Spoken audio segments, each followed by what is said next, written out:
Hi, welcome to Planetary Calendar's Astrology Portraits. I'm Lahni DeAmicis, one of the astrologers. The portrait this week is Anne Hathaway, as they say, star of stage and screen. Though most of her work actually has been on the screen of late, though she did start out in Millburn, New Jersey at the Paper Mill Playhouse, not far from where I grew up, on the stage as a young child. She was actually interested in acting from when she was 6 years old. And of course, she's become very well known now. But what's interesting, she became well known quite young in the movies. And she was known oftentimes for being the youthful figure. And when you look at the chart, you can see that. So let's look at her chart. She's born in Scorpio with the sun at 19 degrees Scorpio, conjunct Jupiter, the biggest of the planets, at 20 degrees Scorpio, and Venus at 21 degrees Scorpio. So you have this real close cluster. Now, Mercury is also close at 15 degrees Scorpio, leading the sun. You always want to look at what planet's leading the sun, because it's kind of like if you're walking someplace with your dog gets there first, or your child gets there first. That's what Mercury's doing for you. It gets there first. Who gets there first? Mercury. Mercury is the youthful person, the kid. This is how she first became well known, as this youthful person, this engaging person. It'll be interesting to see as she gets older. She was born in 82. She's still relatively young. As she gets older, how this will play out in her career. But the Jupiter conjunct the sun is someone who has like a bigger than life concept of herself and of the world. Because it's in the 12th house, though, that's the house of make-believe. That's the house of the imagination. That's the house of the studio. She feels very comfortable with a group of people on a stage, on a movie set. Why? Because when you have your sun close to a group of other planets, it means you're comfortable with other people around you. You like that grouping. You like having people nearby. In the 12th house, that's the studio. And so you feel comfortable in that protective, imaginative space where anything is possible. Now she has Sagittarius rising. Now Scorpio can be a little intense, and I say that with huge affection, but it can be a little bit intense because it's a Mars-ruled sign. It tends to have strong drive, and it tends to understand the issues of life and death, which, if you think of it that way, you understand why they're kind of intense. But it comes out through a filter of Sagittarius. Sagittarius is generous and outgoing, and that's her filter on the world. It's especially interesting because just above the horizon in her chart, in Sagittarius, is the planet of Uranus, the planet that likes to change stuff, that likes to shake things up, that likes to be exciting. It's in what's called the Golan spot, which means about 15 to 20 degrees above the angle. So it's a very dominant planet, and yet it's unseen.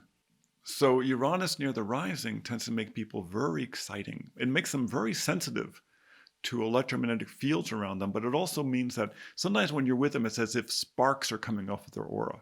They're very exciting. They tend to be bright. They tend to be very luminous.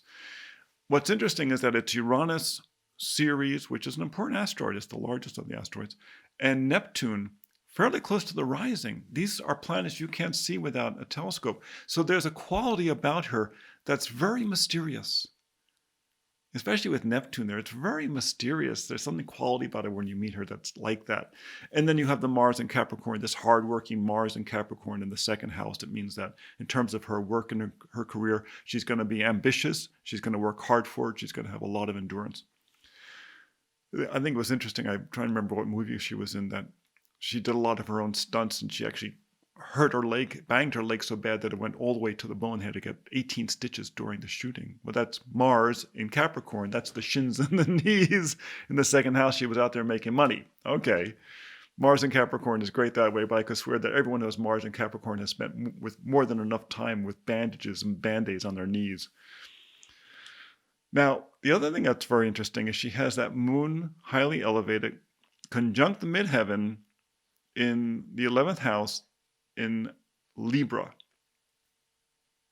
conjunct loosely with Pluto and in the same sign with Saturn. Saturn is the exalted position. It's a very nice position for Saturn and Libra, because it means people who like making fair partnerships with others. That's a very good quality.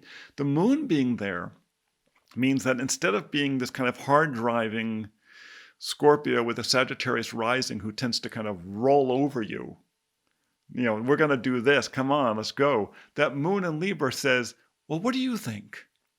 They want to know what you think about this. It matters to them emotionally. They'll want to engage with you. Now, because Pluto's there, it means that she's not giving up her power while she does that. And Saturn being there means that, means she's going to accomplish something serious with this, and she's taken seriously.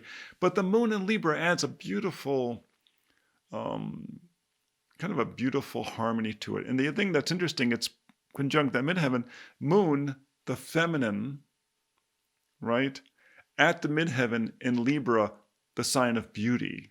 And one of the things that's very undeniable about her is her feminine beauty. You never get a sense that she has a very masculine side to her, even though, Mars rules Scorpio, but it's the feminine side of Scorpio. This in many ways is a very feminine chart that comes through that Sagittarius rising, but still a very feminine chart, a very engaging chart in many ways. I think that one of the things that drew me to this the most was how self-determined the chart is. There's a tremendous drive. That bundle all the way to the east really shows that drive. I mean, this is someone who really set her own course. And she engages with others and she wants to know what they think, but she always has her agenda. What's interesting, the only thing that's over in the Western Hemisphere that's significant is Chiron. And it's Chiron in Taurus, in the 6th house. It's kind of opposite her Venus in Scorpio. And this is symbolic to a certain extent. The thing about Venus in Scorpio is it's what's called the detriment position. It's an introvert position. This is a little bit like Natalie Wood. Natalie Wood had this interesting combination of planets in detriment and planets in rulership. So she was very identifiable. You can really recognize who she was. So she has the Mars in Capricorn, the exalted position, but then the Venus in detriment. She can understand people's vulnerabilities. She understands how people can feel threatened or afraid. She suffered from anxiety years ago, and that's that Chiron in the 6th house in Taurus. There probably was a dietary component to it at the time. It's Taurus, and the 6th house relates to health. But that is part of her vulnerability and part of her gift, because an actress or actor who doesn't have the vulnerability to understand other people, doesn't have flexibility in their role. They can't really act. They can only be themselves. But she has that willingness to be other people. But it's a very interesting chart. That optimism of Sagittarius rising, the hidden drive of Scorpio, the electricity of the Uranus in Sagittarius, the engaging moon in Libra, and the hardworking Mars in Capricorn. It's a lovely chart. So I hope you found that illuminating. Oh, I knew I forgot something. I forgot to look at the map, because her map is really interesting. Where she grew up, right, she has, of course, Ceres as the rising planet. And that Ceres rising is one of the things that makes her kind of a shepherd. You get her in a group of people, she's going to kind of shepherd them along. She can't help herself. She's going to do it in a very, positive way, but she's going to move them along. What's interesting is when you look at her lines over California, especially Los Angeles. Remember, she's a New Yorker. She grew up in New Jersey. What does she have over California? Specifically over Los Angeles? She has her Mercury ascending line. Remember that Mercury, that youthful character, that engaging character. Mercury is very much the actor. They love the playfulness of acting and engaging in communications. They have that rising. And then the Vesta IC line. Vesta is the feminine archetype. It's a strong sense of mission. Mercury, the youthful person, Vesta, the feminine archetype, in Los Angeles. They got there and they said, oh, this is a leading lady. This is someone who has a great sense of purity, but fun. And that's so much of what the characters he has played are about.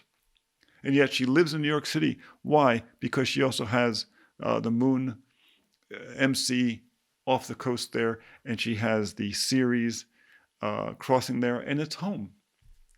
It's home. It's where she feels safe. So, hope you found this interesting. I hope you found it educational. Come visit us on Fridays for our forecasts. Come visit us on Tuesdays for our astro portrait. Please visit our YouTube channel, Planetary Calendar Astrology, and subscribe because it's a big help to us. Visit planetarycalendar.com to get your calendars, your day planners, and your pocket calendars because you want to know what's going on. And hope you found this illuminating. Thanks so much.